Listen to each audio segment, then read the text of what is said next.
আমি একটু করি। মধু একটু সরো, একটু সরো। আচ্ছা একটু তুলো তো, একটু আমাকে একটু তুলে দাও না, একটু তুলে সাইড করে দাও। আমার বুকটা তো দেখতে দাও বলছি না। আরে দাও না, ওরকম করি না। একটু তুলে দাও না।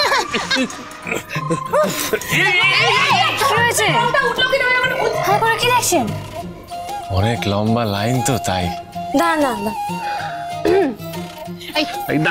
দাঁড়াও দাঁড়াও, আমাকে তুলতে দাও। এটা কি আছে? তোর মুখে রং না উঠলেও চলবে, সরে যা। অপমান করলে তো বাদ দাও। এই নতুন বৌদি, আমি কিন্তু ঝি কমিটিতে কমপ্লেইন করব। তুমি আমার কালো বলে বলে তো। ওই দেখো কোথাকার কথা কোথায় নিয়ে চলে গেল। এক মিনিট, থ্যাংক ইউ। ও হ্যাঁ, তেল তেল তেল লাগবে, তেল লাগবে, তেল একটু তেল। আরে ডাক্তারি, আরে ডাক্তারি। চুপ, সবার লাইন আসবে, কিন্তু বড় থেকে ছোট এই অর্ডারে যাবে। ইয়েস ইয়েস, সরে যাও, সরে যাও, সরে যাও মধু। Ladies first. লেডিজ, এটা কেউ কোনো কথা শুনতে পারে? এটা কেমন বিচার হলো? চুরি এরকম? আমার নাম্বার কখন আসবে?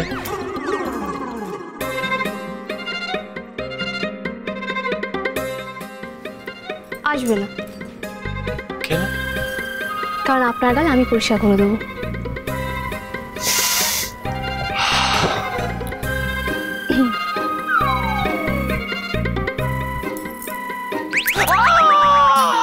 আস্তে করুন, লাগছে তো। দেওয়াল নয়, গালা। তোর লগে একখান কথা ছিল। দিমা, আমি খুব বিজি আছি, একটু পরে বলি। আস্তে আস্তে আস্তে। এই দিকটা করুন।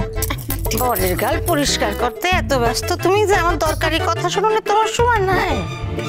ঠিক আছে, আমি দেখাইতাছি মজা। এই শোন না, এই শোন তো। বলছি আমার বিয়ে হবে না, দেখছো না? কি হলো, ছাল উঠে গেছে? কি বাবা, এটা কি হচ্ছে? আমি তো পুরো অনুমান হয়ে গেছি এবার। কিন্তু আরো কেলটে গেলাম। ওরা ক্রমশ কালো হচ্ছে কি করে? কি হচ্ছে? আরেকবার দেখি দেখি।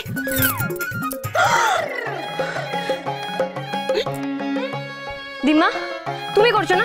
কেন এরকম করছো বলো তো? দেখো, তারকনাথ আমাকে চিনতে পারবে না। কেন? তো আমার কথা শোনানোর সময় নাই। রং মারায় দিছি, সারাদিন ধরে তুলতে থাক। কোথায় যাচ্ছ? বাবা, দেখো দিমা, আমি তোমার সব কথা শুনবো। আগে তুমি এগুলো পরিষ্কার করতে, আমি আছি তো। আগে আমার কথা শোনান লাগবো। আচ্ছা ঠিক আছে, বলো। শুনি, ওই 70-এর পোলা তো আবার একটা নতুন মেশিন বানাইতেছে। আমার তো ভয় করতেছে। শুনি দিমা, তুমি মেশিন নিয়ে পড়ে আছো? আমার দিকে দেখো, তাকাও, আমি আছি তো, ভয়ের কিচ্ছু নেই। টোটো আগে একটা করে মেশিন বানাবে, আমি একটা করে মেশিন ভাঙবো। দেখি কে তোমার কি করে। ভাঙার প্রয়োজন হবে না, ও আবারও ফাটবে। ঠিক কইতাছস তো? কোনো ভয় নাই? আরে বাবা না, আমি আছি না, কোনো ভয় নেই। আমি তোরা কইয়া দিলাম, শুনি আবার যদি কোনো 70-এর পোলা নতুন মেশিন বানায় না, আমি এমন লুকায় যাবো, তুই আমাদের পিচ্ছাও পাইবি না। দিমা, এটা কি হলো চুরিজা? নতুন বদে আমি আরো কালো হয়ে গেলাম না? পুরো মাছ পড়া বট গাছের মতো দেখাচ্ছে। আচ্ছা ঠিক আছে, শোনো আমার কথা। ও দিমা, ওদের একটু ঠিক করে দাও না গো। হ্যাঁ দিম্মা, একবার একটু করুন প্লিজ। করে দিতেছি।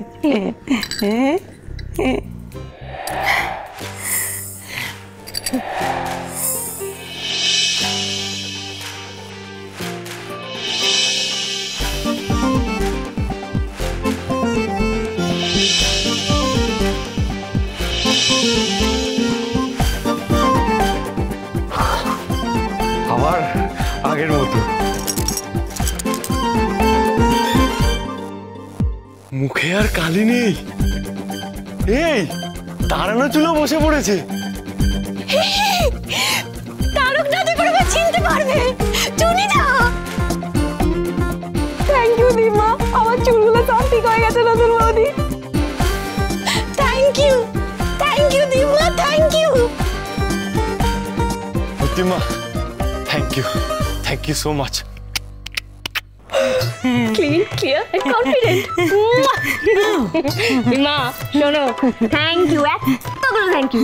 আর একটা কথা শোনো, কেন ভয় পাচ্ছ তুমি? টোটো কাকা তোমার কিচ্ছু করবে না, আমি আছি না। আমি থাকতে কেউ তোমার কোনো ক্ষতি করতে পারবে না। আর একটা কথা মনে রেখো, 1 সপ্তাহের মধ্যে এই বাড়ির সবাই তোমাকে একজন সদস্য বলে মেনে নেবে। তখন দেখবে বাকি যারা আছে তারাও তোমার খুব যত্ন নেবে। Only 7 days.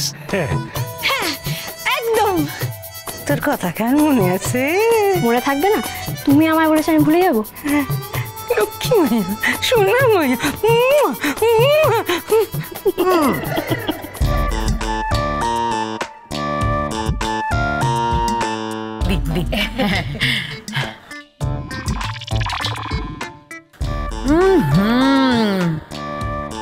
কি অসাধারণ খেতে বিরিয়ানিটা।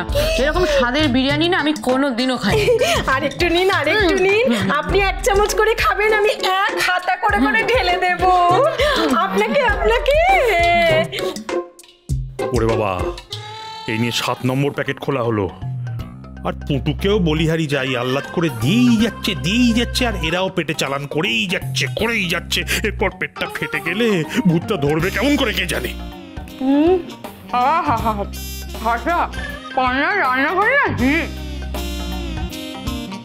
হ্যাঁ, সে তো বটেই। নাহলে দুজনে মিলে 7 প্যাকেট বিরিয়ানি খেতে পারে কেউ? ভূতের রান্না বলে একেবারে থামতেই পারছেন না দেখছি। ব্যাপারটা কি আপনাদের? হ্যাঁ, ভূতের কোনো পাত্তা নেই? ভূত কই? এই তো বললেন যে আমরা যাবো আর খপ করে ভূতটাকে ধরে নিয়ে চলে আসবো। ভূত তো আনতেই পারলেন না, উল্টে মুখে কালি মেখে চলে এসছে। কালি কি আর সাদে মেখেছি দাদা? ওই যে অভয় বাবুর মেশিনটা যেই দেখাতে গেলেন অমনি বাস। আর কি, সবার মুখে কালি আর ওনার মুখে চুনকালি। হবে না, খারাপ হবে না। তোমাদের কোন নজর পড়েছিল তো ওটার উপর? আহা, আপনি চিন্তা করবেন না। আমাকে অভয়বাবু বলেছেন আগামী 24 ঘন্টার মধ্যে একটা নতুন মেশিন বানাবেন। আমরা এই তো এখানে খেয়ে একবারে স্ট্রেট ওখানে চলে যাবো। আর খুব খিদে পেয়ে গেছে, বুঝলেন তো? ওদের বাড়ি গেছি, কিচ্ছু খেতে দেয়নি, তাই তো এলাম এখানে।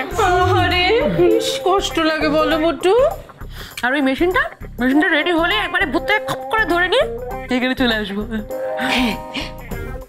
কিন্তু এই মুখ নিয়ে যাবেন নাকি আপনারা, এরকম কালি মাখা মুখে?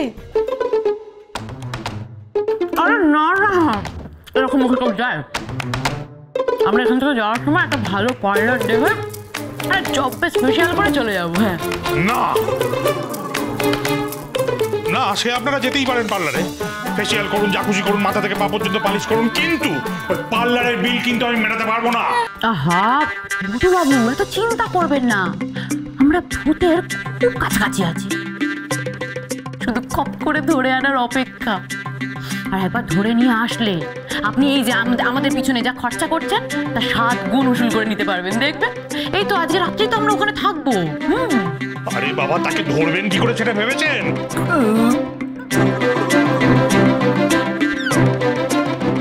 আছে সব প্ল্যান একবারে রেডি আছে। একবারে ভূত আমাদের ঝুড়িতে টুক করে এসে পড়লো বলে, যাকে বলে খটখট। কি আনন্দ।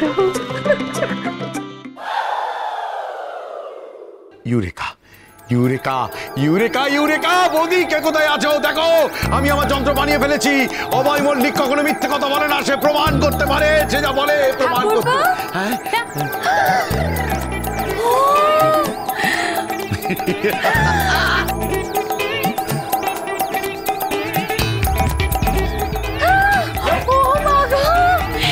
এই চটটা করবো, এই যন্ত্র তুমি বানিয়েছো? ভূত বলে কিছু নেই। এই যন্ত্রটা এক্সট্রা এনার্জিকে খুঁজে বার করবে। এই বাড়ির আনাচে কানাচে যেখানে যেখানে যা কিছু আছে, বুঝেছেন, সব এক্সট্রা এনার্জিকে খপ করে ধরে নিয়ে আসবে। ওই যে এই সুইচটা দেখছেন, এটা টিপে দেওয়া মানে এটা বন্ধ হয়ে যাবে। আর এই সুইচটা দেখছেন, এই সুইচটা মানে হচ্ছে এনার্জি যেখানে থাকুক না কেন তাকে ডেকে নিয়ে এসে এর ভিতরে পুরে নেবে। আর এই সুইচটা টিপে দিলেই এনার্জিটা সাট করে বেরিয়ে যাবে। আর কতক্ষণ?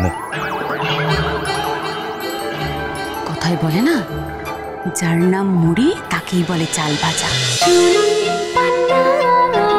শুনি বান্না